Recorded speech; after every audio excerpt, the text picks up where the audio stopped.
अब हम शुरू करने लगे हैं नेक्स्ट वेक्टर स्पेस वाला सेक्शन। तो सबसे पहले हम डेफिनेशन देखते हैं वेक्टर स्पेस क्या होती है। Let F be a field, F आपके पास फील्ड है, वी कोई नॉन एम्प्टी सेट है, देन हम कहेंगे कि वी जो है वो वेक्टर स्पेस है ओवर एफ, और डिनोट हम ऐसे किया करेंगे या सिंपली ऐसे डिनोट किया करेंगे। इसका मतलब ही यही है कि vector space over the field, और इसका मतलब सिंपल वेक्टर स्पेस ही है, जाहिर है वो किसी न किसी फील्ड के ऊपर ही डिफाइन होती है। तो V को हम वेक्टर स्पेस कहेंगे if the following axioms hold, अगर ये कुछ एक्सियम्स जो है ये होल्ड करें। सबसे पहला क्या है जी, सबसे पहले ये है कि V अंडर एडिशन आपके पास अबिलियन ग्रुप होना चाहिए। V क्या होना चाहिए? अंडर एडिशन अबिलियन ग्रुप होना चाहिए, यानी V में क्लोजर लॉ हो, अंडर एडिशन एसोसिएटिव हो, एडिटिव आइडेंटिटी मौजूद हो, एडिटिव इन्वर्सेस मौजूद हो सब एलिमेंट्स के, और कम्यूटेटिव लॉ भी अंडर एडिशन होल्ड कर रहा हो। तो ये एडिशन है इसकी। तो V अंडर एडिशन आपके पास क्या होना चाहिए? बिलियन ग्रुप होना चाहिए। सेकंड क्या है? For all A belongs to F, V belongs to V। इसको थोड़ा ऐसे कर लेते हैं ताकि फर्क पता चल सके हमें स्मॉल v और कैपिटल V में। फील्ड के तमाम एलिमेंट्स और कैपिटल V के तमाम एलिमेंट्स V के लिए ये जो प्रोडक्ट है AV, ये किस में होना चाहिए? V के अंदर होना चाहिए। For all A belongs to F, V belongs to V, AV is in V। इस एक्सियम को हम बोलते हैं स्केलर मल्टीप्लिकेशन, स्केलर मल्टीप्लिकेशन। और इसको हम ऐसे भी लिख सकते हैं कि ये स्केलर मल्टीप्लिकेशन आपका फंक्शन है कहां से कहां तक? F क्रॉस V से V के ऊपर। स्केलर मल्टीप्लिकेशन क्या चीज है? आपका फंक्शन है। देखें AV का मतलब है फील्ड का एलिमेंट पहले है, वेक्टर स्पेस का एलिमेंट बाद में है। तो F क्रॉस V से कहां पे आना है? AV इज इन V, यानी इसमें आना है, यानी एलिमेंट जो है आपका वेक्टर स्पेस का आना चाहिए। तो ये स्केलर मल्टीप्लिकेशन डॉट जो है ये आपका स्केलर मल्टीप्लिकेशन है यहाँ पे F क्रॉस V से V के ऊपर।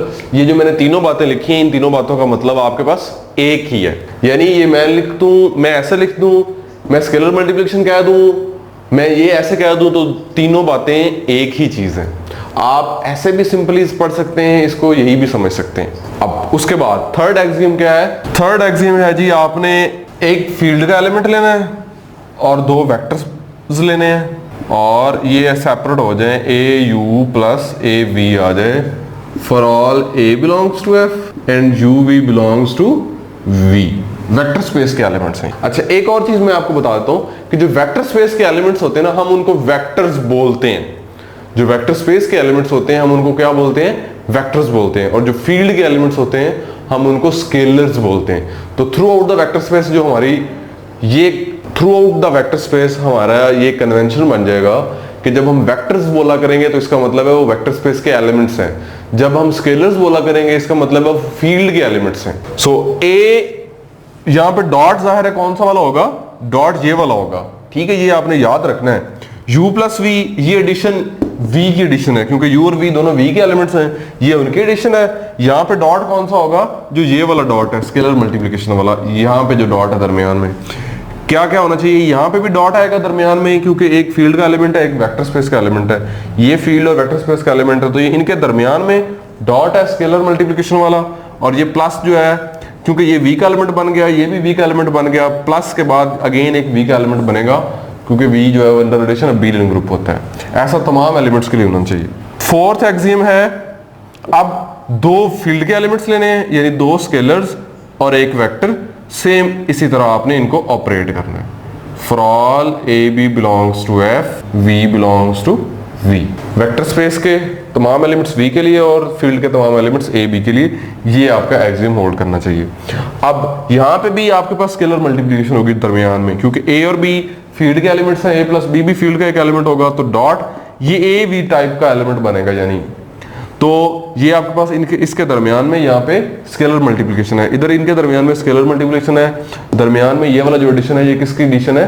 ये V की एडिशन है। अच्छा, एक और बात आपने याद रखनी कि हम इनको डिस्ट्रीब्यूटिव लॉज नहीं कहेंगे, ये आपके डिस्ट्रीब्यूटिव लॉज नहीं है। आप ये इसको देख के शायद ये सोच रहे होंगे कि ये तो डिस्ट्रीब्यूटिव लॉज ही मैंने लिखे हैं, लेकिन ये डिस्ट्रीब्यूटिव लॉज नहीं है। जो डिस्ट्रीब्यूटिव लॉ होता है, यानी अगर लेफ्ट डिस्ट्रीब्यूटिव लॉ की बात करें तो A dot B plus C A is equal to A dot B plus A dot C, उसमें जो ABC होते हैं ना वो एक ही स्ट्रक्चर के एलिमेंट्स होते हैं, यानी वो ग्रुप में से या रिंग में से लिए गए। लेकिन ये देखें, ये A और ये U और V ये तीनों एलिमेंट्स एक ही स्ट्रक्चर के नहीं है, यूवी वेक्टर स्पेस के एलिमेंट्स हैं और ए आपका फील्ड का एलिमेंट है, तो ये आपके दोनों लॉज डिस्ट्रीब्यूटिव लॉज नहीं है। फिफ्थ एक्सियम है जी a b dot we is equal to a into b v. Fifth axiom देखें, ए और बी फील्ड के एलिमेंट्स है, इनका प्रोडक्ट इसके साथ ए पहले और बी का वी के साथ प्रोडक्ट लिया हुआ है। तो अब यहाँ पे इनके दरमियान में ए डॉट बी के दरमियान में ए और बी चूंकि फील्ड के एलिमेंट्स है तो उसका मल्टीप्लिकेटिव ऑपरेशन यहाँ पे होगा, यहाँ पे इनके दरमियान में ऑपरेशन होगा स्केलर मल्टीप्लिकेशन वाला, और is equal to A dot यहाँ पे इसके दरमियान में ए डॉट के बाद आपका स्केलर मल्टीप्लिकेशन होगी, बी और वी के दरमियान भी आपकी स्केलर मल्टीप्लिकेशन होगी। और लास्ट एक्सियम है 1 dot we is equal to we for all V belongs to V. ये भी for all A B belongs to F के लिए और वी बिलोंग्स टू वी के लिए एक्सियम ये भी होल्ड करना चाहिए आपका। 1 dot we is equal to V. अब 1 क्या चीज है? 1 आपकी मल्टीप्लिकेटिव आइडेंटिटी है। 1 is multiplicative identity of F. 1 क्या है? 1 फील्ड की मल्टीप्लिकेटिव आइडेंटिटी है। तो 1 dot we is equal to क्या आ जाएगा? क्या आना चाहिए आपके पास? वी आना चाहिए। तो आप ये सोच के परेशान ना हो जाइएगा कि ये तो लाजमी ऐसा ही होगा, क्योंकि 1 आपकी किसकी आइडेंटिटी है? फील्ड की एलिमेंट। तो फील्ड की आइडेंटिटी है तो जाहिर है फील्ड के एलिमेंट्स के साथ उसको मल्टीप्लाई करेंगे तो वो एलिमेंट वही आएगा, लेकिन ये हमारे पास कौन सा एलिमेंट है? ये वेक्टर स्पेस का एलिमेंट है। तो 1 डॉट वी आपके पास क्या आना चाहिए? वी आना चाहिए। अगर ये एक्सियम्स हमारे होल्ड करते हैं तो फिर हम क्या कहेंगे? वी जो है वो आपकी क्या है? वेक्टर स्पेस है ओवर द फील्ड। अब हम इसकी एग्जांपल्स करते हैं। सबसे पहले तो मुझे क्या चीजें चाहिए? मुझे एक नॉन एम्प्टी सेट चाहिए और एक फील्ड चाहिए।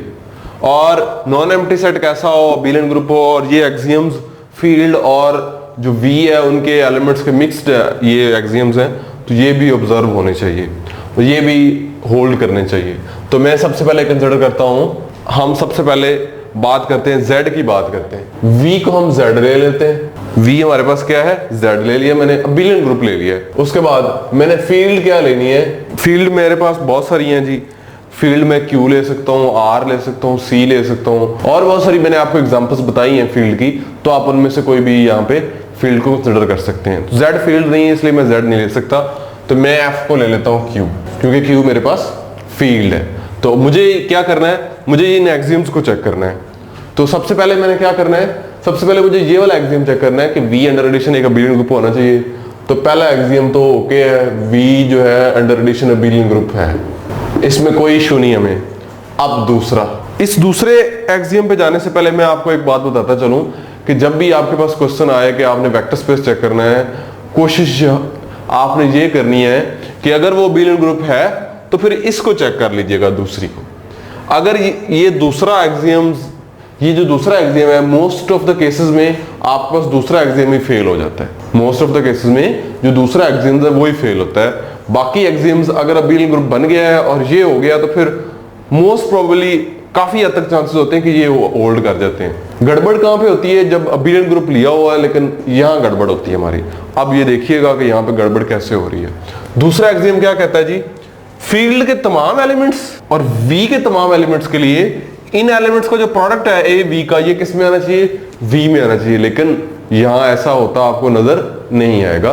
कंसिडर कर लें, मुझे फील्ड में से एक एलिमेंट लेना है, मैं उसको 1/2 ले लेता हूं, और मुझे Z में से कोई एलिमेंट लेना है, स्मॉल v, मैं उसको कह रहा हूं, इसको आप कैपिटल V लिख लीजिएगा। स्मॉल v मैं उसको ले रहा हूं, मैं उसको 3 ले लेता हूं। मौजूद है, उसमें से एलिमेंट है ना। अब इनका प्रोडक्ट मुझे लेना है AV। 1/2 इंटू 3, ये क्या आ गया? 3/2। तो ये तो आप V में है ही नहीं, यानी ये तो Z में नहीं है ना।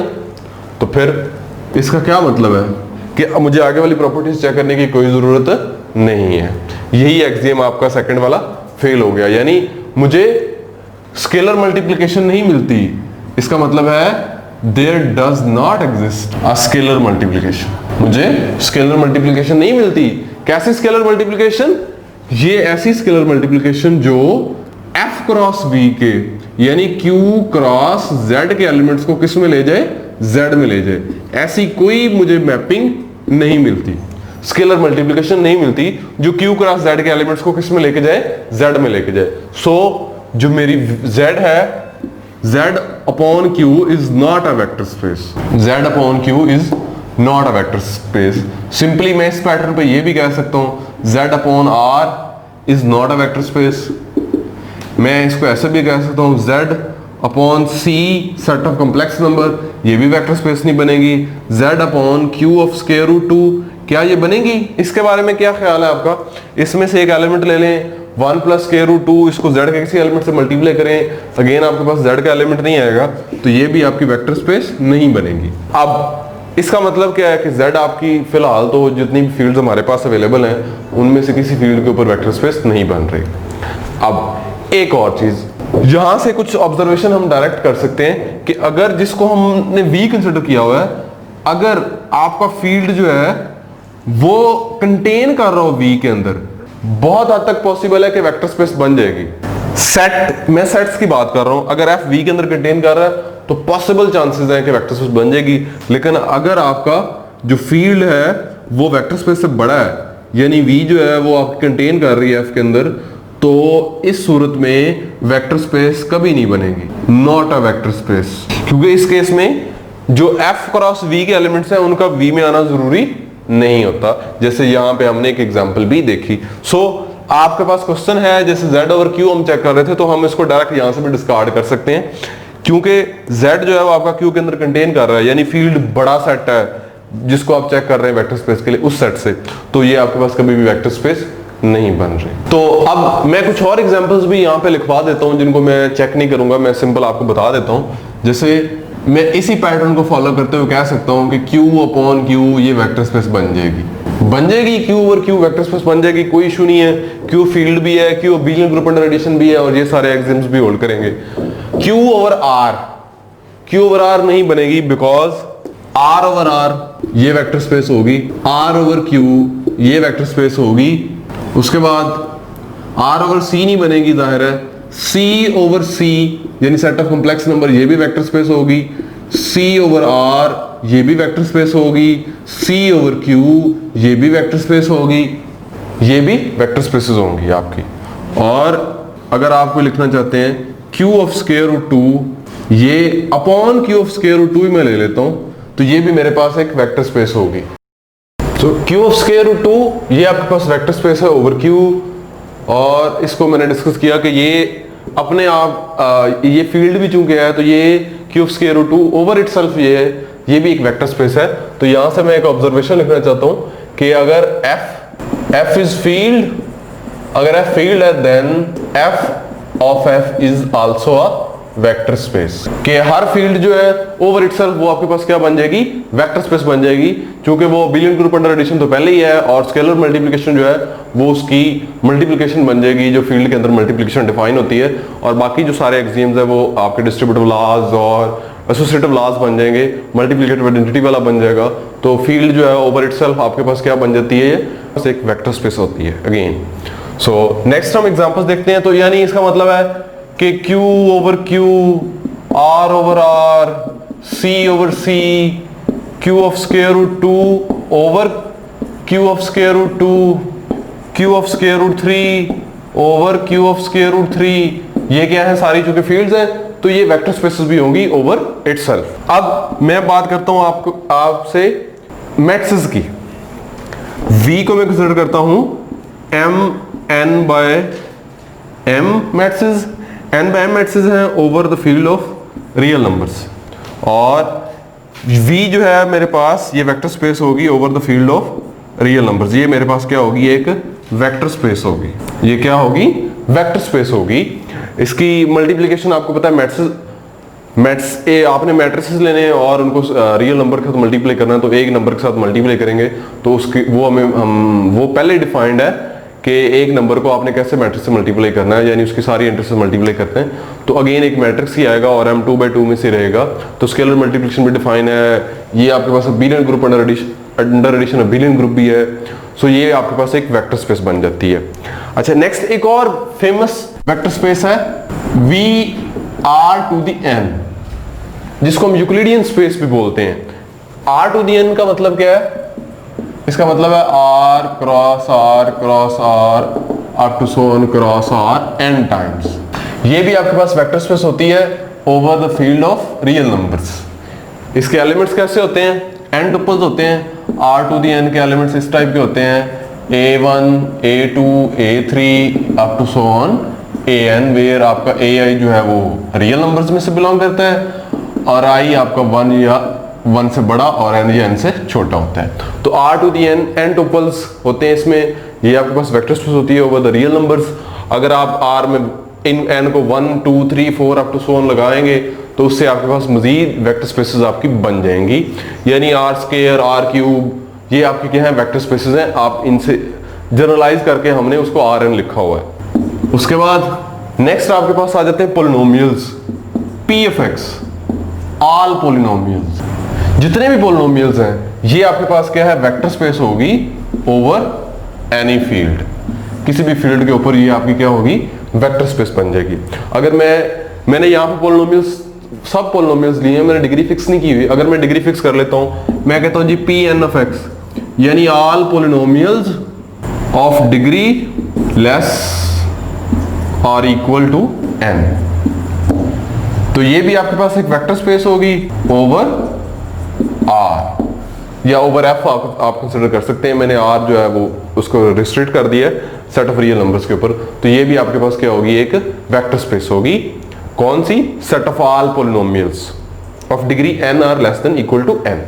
उसके बाद कंसिडर करता हूं मैं कि x मेरे पास कोई नॉन एम्प्टी सेट है और फंक्शन है मेरे पास सेट x से सेट R के ऊपर मेरे पास फंक्शंस हैं। सेट A में वो वाले फंक्शंस हैं जो कहां से कहां तक है x से R के ऊपर। ये वाले फंक्शंस क्या है? किसी नॉन एम्प्टी सेट x से R के ऊपर जितने भी फंक्शंस हैं उनकी जो कलेक्शन है उसको मैंने सेट A का नाम दिया है। ये भी आपके पास वेक्टर स्पेस है over set of real numbers. इसकी एडिशन कैसे डिफाइन है? आपके पास दो फंक्शंस लेने हैं f plus g of x, f of x plus g of x, और अगर आप स्केलर मल्टीप्लिकेशन लेते हैं तो alpha f of x is equal to alpha f of x। ये आपके पास ऐसे आ जाएगा। तो ये आपके पास जो है ये क्या चीज है, इसकी स्केलर मल्टीप्लिकेशन है। तो ये आपकी जो सेट A है ये आपकी वेक्टर स्पेस बन जाती है over the field of real numbers. तो वेक्टर स्पेस की यही एग्जांपल्स हमारे लिए काफी हैं, बाकी जो मजीद एग्जांपल्स कुछ और भी होंगी वो हम एमसीक्यूज के दौरान देखते हैं। तो अब नेक्स्ट हम देखते हैं डेफिनेशन सब स्पेसेस की। जैसे ग्रुप्स के अंदर सब ग्रुप्स थे, रिंग्स के अंदर सब रिंग्स थी, इस तरह वेक्टर स्पेसेस में सब स्पेसेस हैं। तो वही डेफिनेशन जो सब ग्रुप्स सब रिंग्स उसी टाइप की सेम डेफिनेशन है। लेट V अपॉन F ये आपके पास क्या है वेक्टर स्पेस है। W कोई नॉन एम्प्टी सबसेट है V का, W कोई नॉन एम्प्टी सबसेट है V का। W यानी W जो है वो उसी फील्ड F के ऊपर वेक्टर स्पेस बन जाए, देन हम क्या कहेंगे? देन हम कहेंगे कि W इज सब स्पेस ऑफ V। हम क्या कहेंगे कि W जो है वो V की सब स्पेस है। जैसे मैंने बात की कि V वेक्टर स्पेस हो over some field F, W कोई उसका नॉन एम्प्टी सबसेट लें V का। अगर W भी एक वेक्टर स्पेस हो over the same field F, तो फिर हम कहेंगे जो W है वो V की क्या बन गई है? सब स्पेस बन गई है। जैसे फॉर एग्जांपल मैं कंसीडर करता हूं Q अपॉन Q को, ये सब स्पेस है। किसकी सब स्पेस है ये सब स्पेस होगी R ओवर Q की। ये भी सब स्पेस होगी किसकी? C ओवर Q की। और ये Q ओवर Q ये सब स्पेस होगी किसकी? Q ऑफ स्क्वायर रूट 2 की भी सब स्पेस है। ये Q of square root 2 over Q, इसकी भी ये सब स्पेस है। तो क्योंकि ये इन सब का नॉन एम्प्टी सबसेट है, फील्ड के ऊपर वेक्टर स्पेस है जिस फील्ड के ऊपर ये तीनों आपकी स्पेसेस जो है वेक्टर स्पेसेस डिफाइंड है, तो ये Q जो है ये सब स्पेस बन जाएगी इन सब की। तो हम इसी तरह कह सकते हैं R ओवर Q ये सब स्पेस होगी किसकी? सब space of C over Q की सब स्पेस होगी। और जो ये Q ऑफ स्क्वायर रूट 2 है अपॉन Q ये सब स्पेस होगी किसकी? R ओवर Q की, ये इसकी भी सब स्पेस होगी। तो ये नॉन एम्प्टी सबसेट्स हैं ओवर द सेम फील्ड। आपके ये वेक्टर स्पेसेस भी हैं तो ये सब स्पेसेस बन जाती हैं। अब हम बात करते हैं जैसे पोलिनोमियल्स की, तो जो Pn(x) है ओवर सम फील्ड F ये सब स्पेस होगी किसकी? P(x) over F। यानी वेक्टर स्पेस V जो है वो आपके पास सारे पोलिनोमियल्स हैं ओवर सम फील्ड F, और जो W है वो उसका नॉन एम्प्टी सबसेट है, उसमें कौन से पोलिनोमियल्स हैं जिनकी डिग्री आपने n तक फिक्स की हुई है, Pn ऑफ x। तो वो पोलिनोमियल्स जो हैं जिनकी डिग्री n या n से कम है, वो आपके सारे पोलिनोमियल्स जो हैं उनकी वेक्टर स्पेस होगी over the same field f। तो नेक्स्ट हम देखते हैं डेफिनेशन नॉन ट्रिवियल और नॉन ट्रिवियल सबस्पेसेस क्या होती हैं। ट्रिवियल सबस्पेसेस हमेशा दो ही होती हैं किसी भी वेक्टर स्पेस की, और वो कौन कौन सी होती हैं। ट्रिवियल सबस्पेसेस में सिर्फ जीरो होगा और v इटसेल्फ होगा। इन दो सबस्पेसेस को हम क्या बोलते हैं, ट्रिवियल सबस्पेसेस। इसके अलावा जितनी भी होती हैं वो कौन सी होती हैं, नॉन ट्रिवियल। कौन सी होती हैं, नॉन ट्रिवियल सबस्पेसेस वो होती हैं जो other than zero and v होती हैं। इसके अलावा जो होती हैं v और जीरो के अलावा उनको हम क्या बोलते हैं, नॉन ट्रिवियल। तो ये फिर कौन सी होगी, ये आपकी कौन सी सबस्पेस बन गई, ये नॉन ट्रिवियल सबस्पेस है, ये नॉन ट्रिवियल सबस्पेस है। और इसके अलावा जो मैंने आपको एग्जांपल्स दी ये सारी की सारी कौन सी थी, ये नॉन ट्रिवियल सबस्पेसेस थी। जो इटसेल्फ और जीरो वाली है वो आपके पास क्या होती है, ट्रिवियल सबस्पेस होती है। अच्छा, अब नेक्स्ट हम एक और सबस्पेस कंसीडर करते हैं। अच्छा, नेक्स्ट हम एग्जांपल देखते हैं एक आर क्यूब की। v मेरे पास है आर क्यूब और w में कंसीडर करता हूं x y zero, x y belongs to r। तो ये जो सेट है यानी एक्स वाई प्लेन जो है आर क्यूब में, जिसमें z आपका जीरो है, तो ये आपका क्या होगा, ये आर क्यूब की सबस्पेस है और ये नॉन ट्रिवियल सबस्पेस है। ये क्या है, नॉन ट्रिवियल सबस्पेस है आर क्यूब की, non trivial subspace of R cube. Okay हो गया। अच्छा चलें अब क्राइटेरिया हम पढ़ते हैं। तो क्राइटेरिया से हम इनको डिस्कस करेंगे कि हमने कैसे चेक करना है कि कोई नॉन एम्प्टी सबसेट जो है वो उसका आपकी वेक्टर स्पेस की सबस्पेस है या नहीं है। तो उसके लिए हम क्राइटेरिया जो है वो यूज करेंगे। जैसे आपका सब ग्रुप क्राइटेरिया था, सब रिंग क्राइटेरिया था, सेम वैसे ही सब स्पेस क्राइटेरिया है। सो क्राइटेरिया क्या है, क्राइटेरिया देखते हैं हम। v अपॉन f आपके पास क्या है, वेक्टर स्पेस है, और w जो है नॉन एम्प्टी है, v का सबसेट भी है। तो हम कहेंगे कि जी w जो है ये सबस्पेस है, is a subspace of v if and only if, ये जो मैं अब लिखने जा रहा हूं ये कंडीशन होल्ड करे, alpha x plus beta y belongs to w। अगर ये जो कॉम्बिनेशन है कुछ एलिमेंट्स का, ये किस में चला जाए, w में चला जाए। तो इस कॉम्बिनेशन का क्या मतलब है, इस कॉम्बिनेशन में ये जो एलिमेंट्स हैं ये कौन कौन से हैं, जो अल्फा और बीटा है वो आपकी एंट्रीज होती हैं फील्ड की, और जो एक्स और वाई है वो आपकी क्या होती हैं, w की एंट्रीज होती हैं। ठीक हो गया। तो ये जो आपके पास क्राइटेरिया है ये एक्चुअली दो रिजल्ट्स हैं, उनको मिक्स किया गया है। एक क्या है, पहला ये होता है आपका कि ये क्लोज्ड हो अंडर एडिशन। ये जो मैं अब लिखने जा रहा हूं ये कंडीशन होल्ड करे, alpha x plus beta y belongs to w। अगर ये जो कॉम्बिनेशन है कुछ एलिमेंट्स का, ये किस में चला जाए, w में चला जाए। तो इस कॉम्बिनेशन का क्या मतलब है, इस कॉम्बिनेशन में ये जो एलिमेंट्स हैं ये कौन कौन से हैं, जो अल्फा और बीटा है वो आपकी एंट्रीज होती हैं फील्ड की, और जो एक्स और वाई है वो आपकी क्या होती हैं, w की एंट्रीज होती हैं। ठीक हो गया। तो ये जो आपके पास क्राइटेरिया है ये एक्चुअली दो रिजल्ट्स हैं, उनको मिक्स किया गया है। एक क्या है, पहला ये होता है आपका कि ये क्लोज्ड हो under addition, closed under addition, और दूसरी है इसमें closed under multiplication, scalar multiplication. Basically इसमें कौन सी मल्टीप्लिकेशन होती है, स्केलर मल्टीप्लिकेशन। तो ये इन दोनों को इकट्ठा करके ये क्राइटेरिया बनाया गया हमारे पास। तो हमने जब भी किसी नॉन एम्प्टी सबसेट को वेक्टर स्पेस का दिया हुआ है उसको चेक करना है कि वो सबस्पेस है या नहीं है, हम इसको चेक किया करेंगे। और एक और बात आपने याद रखनी है, सबसे पहले आपने क्राइटेरिया को भी अप्लाई करने से पहले आपने ये देखना है v है आपके पास r क्यूब, और मैं कंसिडर करता हूं h में x y z वो वाले elements x minus y is equal to 1, यानी जिनका डिफरेंस क्या हो 1 हो। तो आपको पता है जी एक्स वाई जो ओरिजिन है वो इसको सेटिस्फाई नहीं करता, जो आपका ओरिजिन है आर क्यूब के अंदर वो इसको सेटिस्फाई नहीं करता। ओरिजिन का मतलब है जहां पे एक्स वाई जी तीनों कोऑर्डिनेट्स जो है वो आपस में इंटरसेक्ट करते हैं, तो वो 0 0 कोऑर्डिनेट्स होते हैं एक्स वाई जी के वहां पे। तो चूंकि एक्स वाई 0 0 इसको सेटिस्फाई नहीं करता, इसलिए इसमें आइडेंटिटी नहीं है, 0 does not belongs to H. तो इसका मतलब है H आपकी सब स्पेस नहीं है, H इज नॉट अ सब space of R cube over R। सो मैंने आपको बताया कि क्राइटेरिया अप्लाई करने से पहले आपने आइडेंटिटी को देखना है। अगर आइडेंटिटी मौजूद नहीं है तो क्राइटेरिया कभी भी आपने अप्लाई नहीं करना। चले अब क्राइटेरिया से हम चेक करते हैं, क्राइटेरिया को यूज करके देखते हैं कि क्या कोई वेक्टर स्पेस दी हुई है, उसका सबसेट दिया हुआ है, क्या वो उसकी सब स्पेस है या नहीं है। तो कंसिडर करते हैं हम V को R क्यूब, और जैसे मैंने आपको पहले एग्जांपल बताई है W मैंने कंसिडर किया था XY0 XY belongs to R। तो ये मैंने चेक करना था क्या ये सब स्पेस है या नहीं है।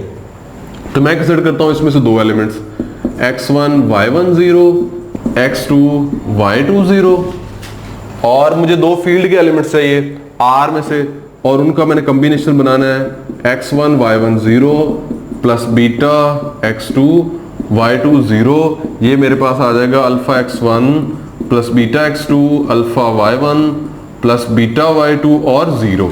ये मेरे पास एक एलिमेंट आ जाएगा। अब मुझे कैसे पता चलेगा कि ये W में है या नहीं है, ये मैंने सोचना है। W में कैसे एलिमेंट्स हैं, XY है, थर्ड 0 है, थर्ड इधर भी 0 है, XY है शुरू में, वो XY क्या चीजें हैं, वो दोनों रियल नंबर्स हैं। तो अब आपने ये देखना है कि क्या ये रियल नंबर में बिलोंग करता है, क्या ये भी आपका रियल नंबर्स को बिलोंग करता है। अगर तो ये रियल नंबर्स को बिलोंग करेगा तो इसका मतलब है ये वाला जो एलिमेंट है ये W का एलिमेंट है। तो यहां देखें X1 और X2 चूंकि ये दोनों इसके एलिमेंट है, X1 X2 ये दोनों रियल नंबर हैं, Y1 Y2 ये दोनों भी रियल नंबर्स हैं, अल्फा बीटा वो भी रियल नंबर्स हैं, उनका प्रोडक्ट फिर सम ये भी एक रियल नंबर होगा, ये भी एक रियल नंबर होगा। तो ये दोनों, ये जो आपके पास एलिमेंट आया है ये किसका एलिमेंट है, W का एलिमेंट है। सो इसका क्या मतलब है कि W आपकी सब स्पेस है R क्यूब की, W इज अ सब स्पेस ऑफ R क्यूब। तो अब हम एक एग्जांपल करते हैं, कंसीडर करते हैं V को R क्यूब, H को मैं कंसीडर कर रहा हूं X Y Z, वो वाले रियल नंबर्स क्या हो X प्लस Y, मेरे पास उनका सम 0। मुझे ये देखना है कि ये जो कलेक्शन मैंने ली है ये जो R क्यूब का सबसेट है क्या ये इसकी सब स्पेस भी है या नहीं है। तो मुझे क्राइटेरिया यूज करना है। तो क्राइटेरिया के लिए मैंने क्या करना है, सबसे पहले मुझे दो एलिमेंट्स चाहिए H के अंदर से। H में से मैं दो एलिमेंट्स लेता हूं X1 Y1 Z1 और X2 Y2 Z2। ये किस में से है, H में से। अगर ये H में से है तो कंडीशन एक साथ मेंशन है कि x plus y is equal to 0 होना चाहिए, यानी जो x कोऑर्डिनेट और y कोऑर्डिनेट है उसका सम 0 होना चाहिए। तो यहां से मेरे पास x1 प्लस y1 0 होगा और यहां से मेरे पास x2 प्लस y2 0 होगा। अब मुझे दो फील्ड के एलिमेंट्स चाहिए। आपको पता है ये over the set of real numbers vector space मैंने कंसीडर की हुई है। तो अब मुझे अल्फा और बीटा दो रियल नंबर्स लेने हैं। तो मैं क्या करता हूं, alpha x1 y1 z1 plus beta x2 y2 z2। अब ये मेरे पास आ जाएगा alpha x1 plus beta x2 alpha y1 plus beta y2 alpha z1 plus beta z2। ये मेरे पास आ गया। अब मुझे ये देखना है क्या ये एलिमेंट H में है या नहीं है। तो ये एलिमेंट H में कब होगा, अगर इसके x कोऑर्डिनेट और y कोऑर्डिनेट का सम क्या होगा, 0 होगा। तो मैं चेक कर लेता हूं, alpha x1 plus beta x2 plus alpha y1 plus beta y2। अगर तो ये 0 आ गया तो इसका मतलब है ये वाला जो एलिमेंट है मेरे पास वो किसका एलिमेंट है, H का एलिमेंट है। तो ये देखें, इसमें से अल्फा कॉमन ले लें, x1 plus y1, beta common ले लें, x2 प्लस y2। अब इसको यूज कर लें, अल्फा ये 0 है, बीटा ये 0 है, तो ये क्या आ गया, 0 आ गया, सम 0 आ गया। इसका मतलब है जो ये वाला एलिमेंट है ये किसका एलिमेंट है, ये H का एलिमेंट है। तो यही चीज मुझे साबित करनी थी। तो इसका मतलब है कि H क्या है, H आपकी सब स्पेस है R क्यूब की। तो हम डिस्कस कर रहे हैं नेक्स्ट अगेन सब स्पेसेस के बारे में, उनके यूनियन और इंटरसेक्शन के बारे में। तो जैसे हमने सब ग्रुप्स की बात की कि दो सब ग्रुप्स जो यूनियन है उसका अगेन जी का सब ग्रुप होना जरूरी नहीं है, और जो उनकी इंटरसेक्शन थी वो अगेन जी का सब ग्रुप आ रही थी। तो अब हम सब स्पेसेस के बारे में बात करते हैं। तो सबसे पहले union of, what about union of two subspaces. ये चेक करना है, ये हमारे पास U और W दो V की सबस्पेसेस हैं। हमने ये चेक करना है कि जो इनकी यूनियन होगी U और W की, वो क्या वेक्टर स्पेस V की सबस्पेस होगी या नहीं होगी। तो यहाँ पे ये इसकी सबस्पेस नहीं होगी, यानी जो सबस्पेस की यूनियन है वो अगेन वेक्टर स्पेस V की सबस्पेस नहीं होगी। कैसे नहीं होगी? मैंने लिखी है दो सबस्पेसेस U और W, ये मेरे पास R² की सबस्पेसेस हैं। तो इसमें से मैं एक एलिमेंट लेता हूँ 3 0 और एक एलिमेंट मैं इसमें से लेता हूँ 0 7। अब ये एलिमेंट जो है, ये दोनों एलिमेंट्स जो है ये यूनियन के अंदर मौजूद हैं, यानी U और W की यूनियन में तो ये एलिमेंट्स मौजूद हैं, क्योंकि ये एलिमेंट किसमें है? U में, ये W में मौजूद है। तो जो U के एलिमेंट्स हैं और जो W के एलिमेंट्स हैं वो U और W की यूनियन में मौजूद हैं। तो अब ये किसके एलिमेंट है? ये U और W की यूनियन के एलिमेंट्स हैं। तो मुझे कंसिडर क्या करना है? मुझे ये चेक करना है कि क्या U और W की जो यूनियन वाला जो सेट बना है, क्या वो सबस्पेस है या नहीं है। उसके लिए मुझे क्राइटेरिया को फॉलो करना है। मैं सिंपल चेक करूंगा कि वो क्लोज नहीं है अंडर एडिशन, बस। बाकी मैं दूसरे क्राइटेरिया को यूज नहीं करूंगा। तो अगर मैं इन दोनों को ऐड करता हूं 3 0 प्लस 0 7, ये मेरे पास आ जाएगा 3 7, और ये एलिमेंट नहीं होगा U और W की यूनियन में, ये एलिमेंट नहीं होगा। बिकॉज क्यों नहीं होगा ये एलिमेंट? ये सोचना है आपने कि ये एलिमेंट क्यों नहीं है। बिकॉज जो U और W की यूनियन में है वो कौन कौन से एलिमेंट्स हैं? वो आपका x एक्सिस है और आपका y एक्सिस है, सिंपल।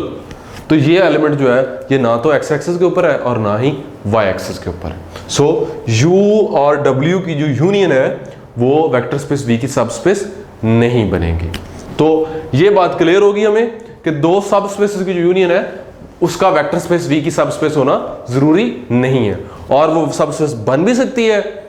वो कब बनेगी? उसके लिए हमें रिकॉल करना पड़ेगा सब ग्रुप्स वाले को, कि हमने कहा था दो अगर G के सब ग्रुप्स हैं H और K, तो H यूनियन K कब G का सब ग्रुप बनता था? जब H K के अंदर कंटेन कर रहा हो या K H में कंटेन कर रहा हो। तो यहां पे भी सेम केसेस होंगे। K U और W की जो यूनियन है ये सब स्पेस कब बनेगी? V की वेक्टर स्पेस की, यानी अगर आइदर इनमें से कोई एक चीज हो, U कंटेन करे W में, R आइदर ये हो और W जो है वो कंटेन कर रहा हो U के अंदर। इनमें से कोई एक चीज अगर हो रही होगी तो फिर उन सब स्पेस की यूनियन है वो भी एक सब स्पेस होगी वेक्टर स्पेस V की। तो यूनियन के बारे में हमने देख लिया। अब हम बात करते हैं इंटरसेक्शन के बारे में। तो इंटरसेक्शन ऑफ सब स्पेसेस,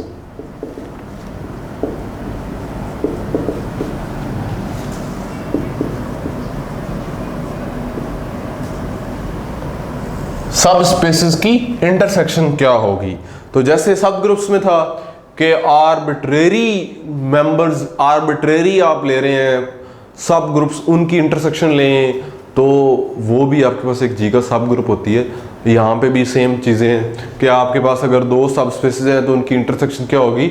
सब स्पेस ही होगी, वेक्टर स्पेस V की। और आप इन सब आर्बिट्रेरी सब स्पेसेस की इंटरसेक्शन भी लेंगे तो वो भी एक वेक्टर स्पेस V की सब स्पेस ही आएगी। तो यानी intersection of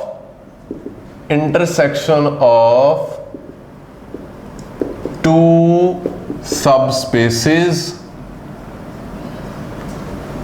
is a subspace of V, क्योंकि इनके अंदर एटलीस्ट आपके पास जीरो एलिमेंट तो आएगा ना, एडिटिव आइडेंटिटी जो है वो तो लाजमी आएगी, क्योंकि ये सब स्पेसेस हैं, यानी ये सब ग्रुप्स हैं, यानी ये ग्रुप्स हैं अंडर एडिशन। तो एडिटिव आइडेंटिटी जीरो तो सब में मौजूद होगी ना। तो जितनी भी सब स्पेसेस ले रहे हैं उनके इंटरसेक्शन में एटलीस्ट जीरो जरूर आएगा। तो ये आपका जो इंटरसेक्शन है दो सब स्पेसेस की, वो भी अगेन एक सब स्पेस बनेगी। सो नेक्स्ट हमारे पास एक है सम ऑफ सब स्पेसेस।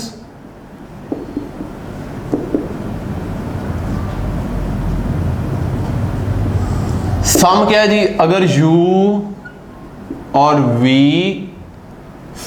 अगर U और W ये दोनों सब स्पेसेस हों V की, तो इनका सम कैसे डिफाइन होगा? U plus W। इनके एलिमेंट्स को हम कैसे लिखेंगे? इसका एलिमेंट U, W का element W, U belongs to U and W belongs to W। तो इन एलिमेंट्स की जो कलेक्शन होगी, यानी ये वाला जो सेट बनेगा U प्लस W, जिसके एलिमेंट इस टाइप के होंगे, तो ये जो एलिमेंट होगा ये अगेन U प्लस W जो है ये भी आपके पास क्या होगी, सब स्पेस होगी। U plus W is also अ सब स्पेस ऑफ V।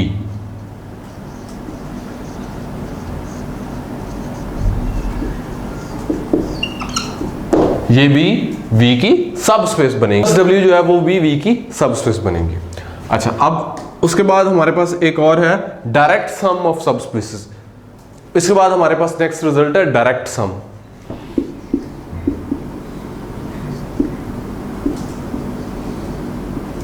हम कहेंगे कोई V वेक्टर स्पेस जो है वो डायरेक्ट सम है, V जो है वो डायरेक्ट सम है किसका, direct sum of U and W का। U और W उसकी सब स्पेसेस है। कब हम कहेंगे ऐसा कि V U और W का डायरेक्ट सम है, अगर V बराबर हो U प्लस W के, यानी आप दोनों सब स्पेसेस को ऐड करें तो आपके पास वो पूरी वेक्टर स्पेस बन जाए। और सेकंड कंडीशन क्या है कि उन दोनों सब स्पेसेस में जो इंटरसेक्शन है उसमें जस्ट एक ही एलिमेंट हो, और वो कौन सा हो, 0, क्योंकि सब स्पेसेस के इंटरसेक्शन में एटलीस्ट एडिटिव आइडेंटिटी लाजमी आएगी।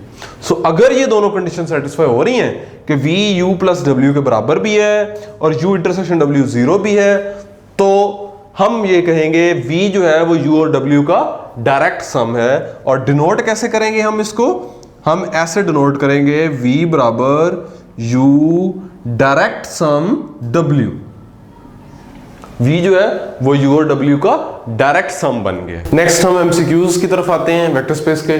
सबसे पहले देखिए विच of the following is not a vector space.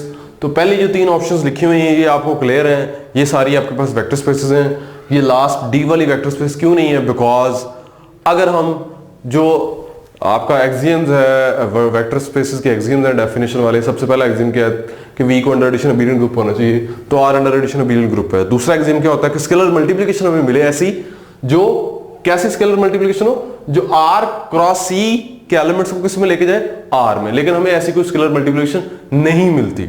अगर आप ये सोच रहे हैं कि हम स्केलर मल्टीप्लिकेशन वो वाली ले लें जो यूजुअल मल्टीप्लिकेशन है कॉम्प्लेक्स नंबर्स वाली, तो वो भी लेंगे तो उससे भी जो है वो स्केलर मल्टीप्लिकेशन वो भी आपकी होल्ड नहीं करेगी, यानी वो F क्रॉस V से अगेन V में एलिमेंट्स नहीं आएंगे। आप उसके अलावा कोई और भी स्केलर मल्टीप्लिकेशन ले सकते हैं जो F क्रॉस V से V में हो, और अगर आपको ऐसी कुछ स्केलर मल्टीप्लिकेशन मिल जाती है तो जो बाकी एक्सियम्स थे वेक्टर स्पेसेस के वो सेटिस्फाई नहीं होंगे।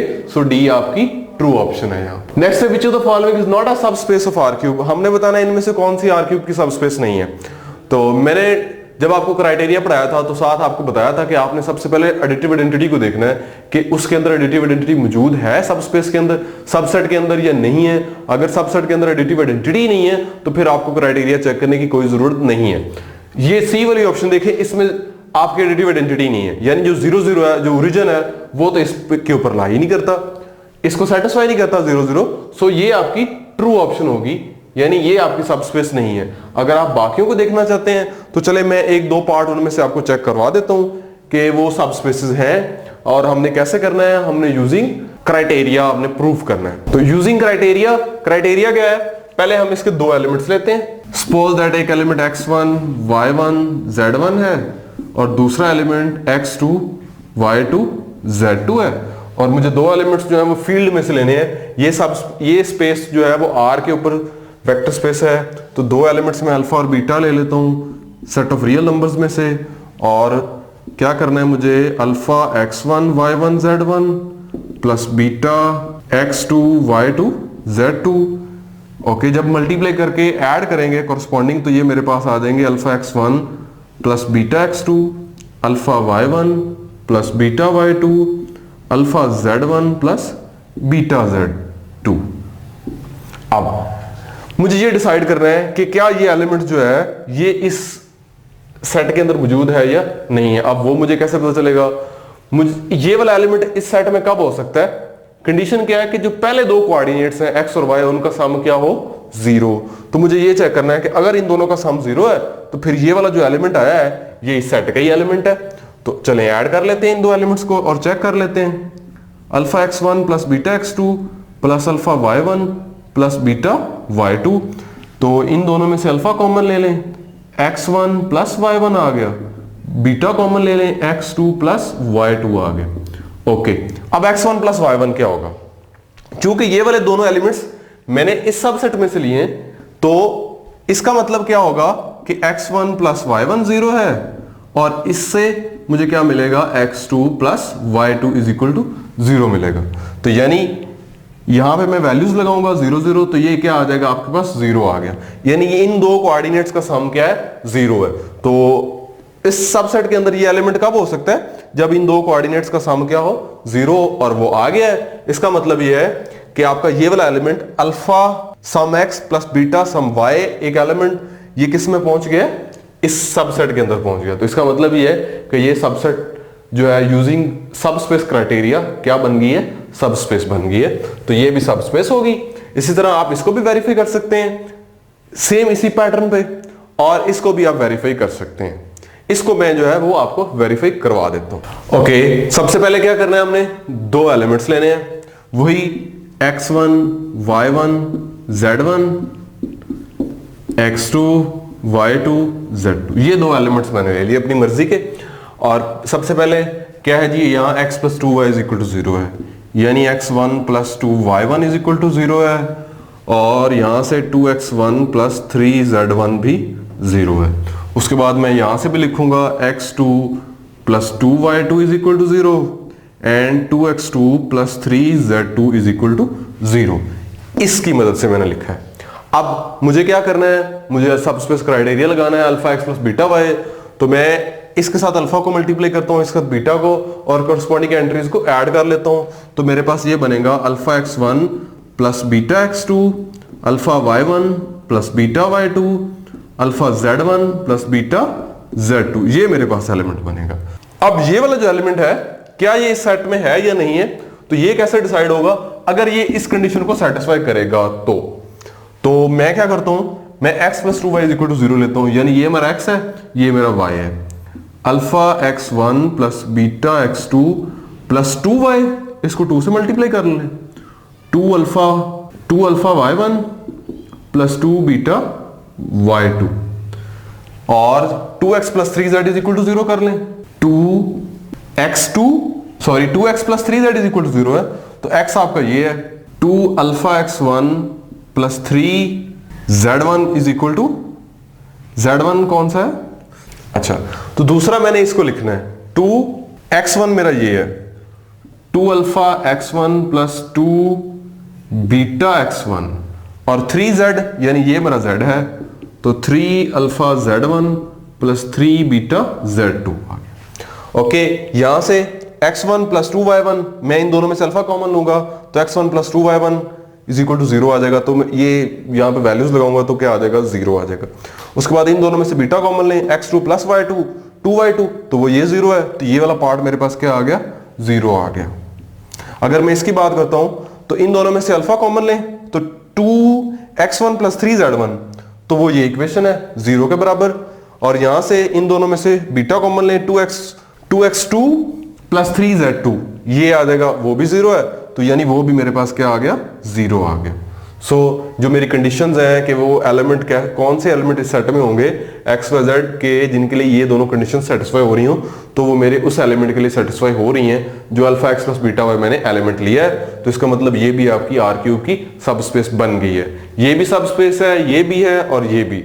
सिर्फ C सबस्पेस नहीं है, क्योंकि मैंने आपको बता दिया कि सबस्पेस क्राइटेरिया से पहले ही मैंने आपको बता दिया कि आपको क्राइटेरिया लगाने की जरूरत नहीं है। आप यहां से देख सकते हैं कि इसके अंदर एडिटिव आइडेंटिटी मौजूद ही नहीं है।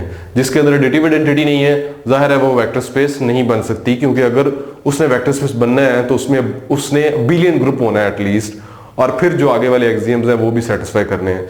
लेकिन चूंकि एडिटिव आइडेंटिटी नहीं है तो उसने बिलियन ग्रुप ही नहीं बनना, सो ये आपकी कभी भी वेक्टर स्पेस नहीं बन सकती सी वाली। अच्छा, नेक्स्ट देखें, V आपके पास वेक्टर स्पेस है 2 by 2 मैट्रिसेस की, रियल मैट्रिसेस की, यह over R। Then which is the subspace of V, इनमें से कौन सी वी की सबस्पेस है। सबसे पहले देखें वो वाले मैट्रिसेस जिनका डिटर्मिनेंट क्या है, 0 है।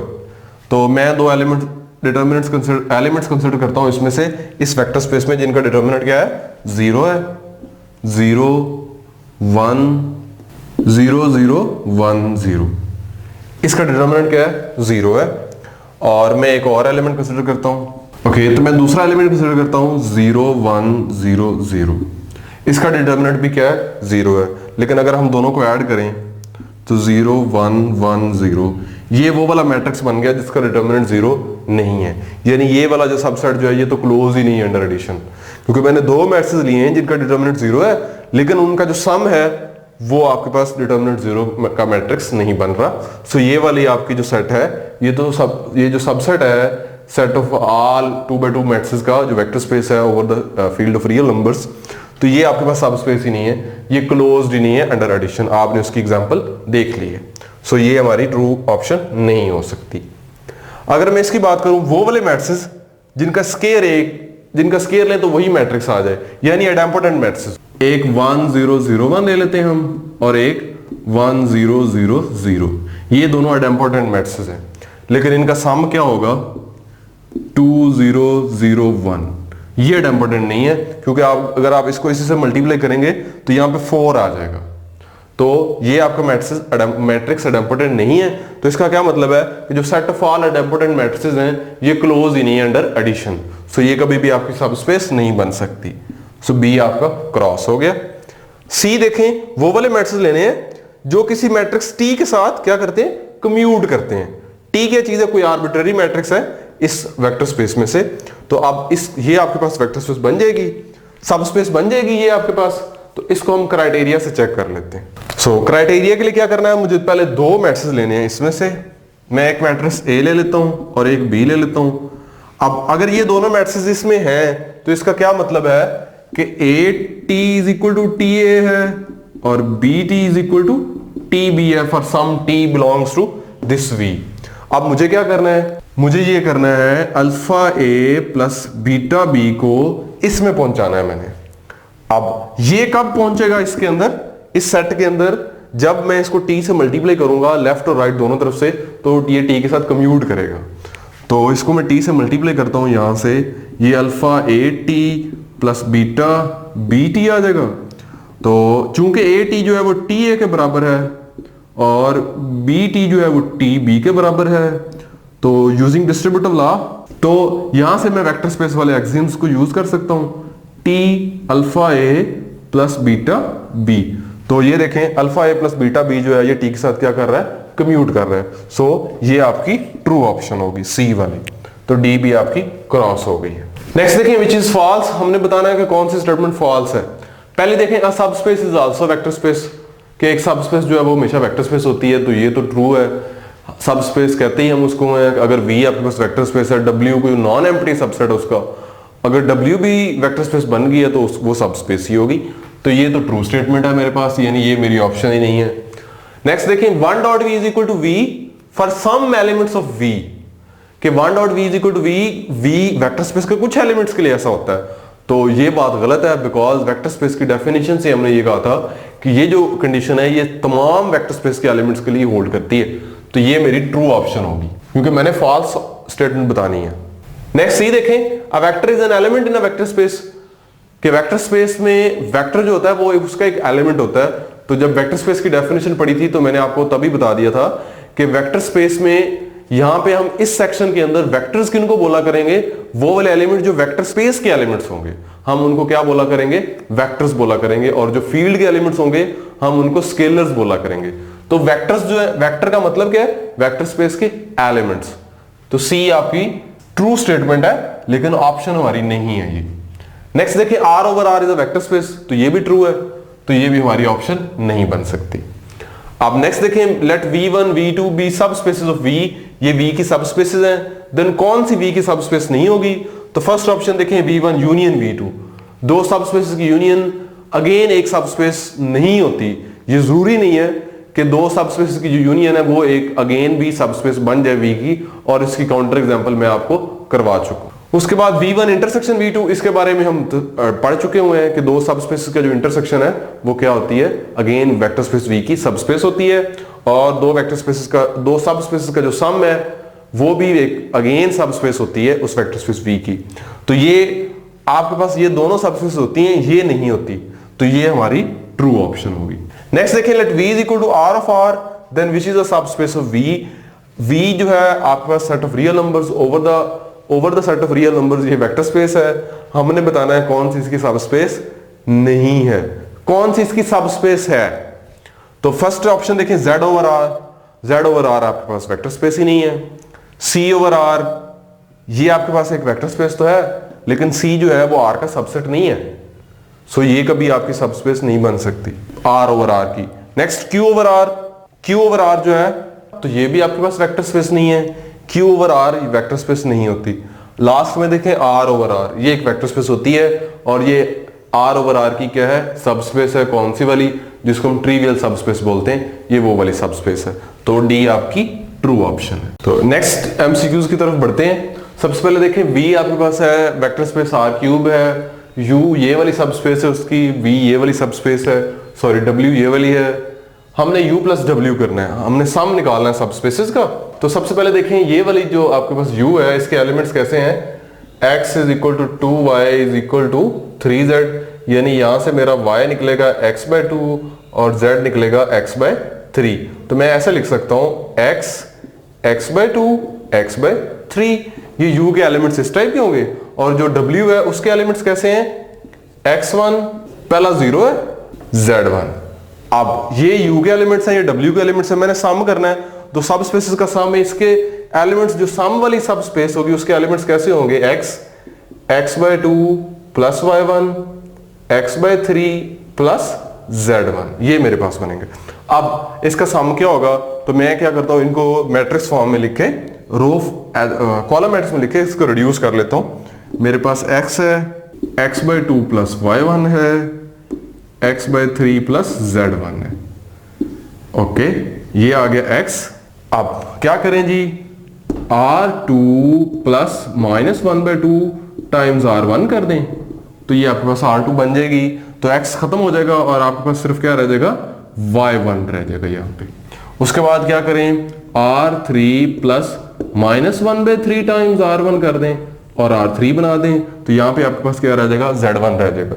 तो यानी ये आपके पास क्या बन गई है, R³ बन गई है। x1 y1 z1 ये आर्बिट्रेरी थे, तो आप सारे के सारे ले सकते हैं R। तो ये आपके पास पूरी की पूरी क्या बन गई, R³ बन गई है। तो C आपकी ट्रू ऑप्शन है। ओके, सेकंड देखें, U आपके पास ये है, V W ये है, ये R³ की सबस्पेसेस हैं। देन हमने चेक करना है क्या सिर्फ R³ जो है वो U और W का सम है, या R³ U और W का डायरेक्ट सम है, या R³ बराबर है U इंटरसेक्शन W के। तो सम कैसे करना है वो मैंने आपको लास्ट क्वेश्चन में बता दिया, आपने कैसे करना है, बिल्कुल उस तरह से करना है। यानी ये आपके पास इन तीनों एलिमेंट्स को आप x लिख सकते हैं, और ये 0y/z लिख के दोनों को ऐड करें और रिड्यूस कर लें, ठीक है। उससे आपको अंदाजा हो जाएगा कि U और W का जो सम है वो R³ बन जाएगा। और अब हमने सिर्फ ये चेक करना है कि क्या U इंटरसेक्शन W 0 तो नहीं है, क्योंकि अगर U इंटरसेक्शन W 0 है और R³ इसके बराबर है तो फिर ये वाली हमारी ऑप्शन होगी, वो डायरेक्ट सम बन जाएगा फिर। तो देखें जी, U में कैसे एलिमेंट्स हैं, जो तीनों कोऑर्डिनेट सेम है, और W में 0 B C है। तो आपके पास सिर्फ एक ही एलिमेंट कॉमन है, और वो कौन सा है, 0 0, यानी एडिटिव आइडेंटिटी जो है R³ की वो ही कॉमन है।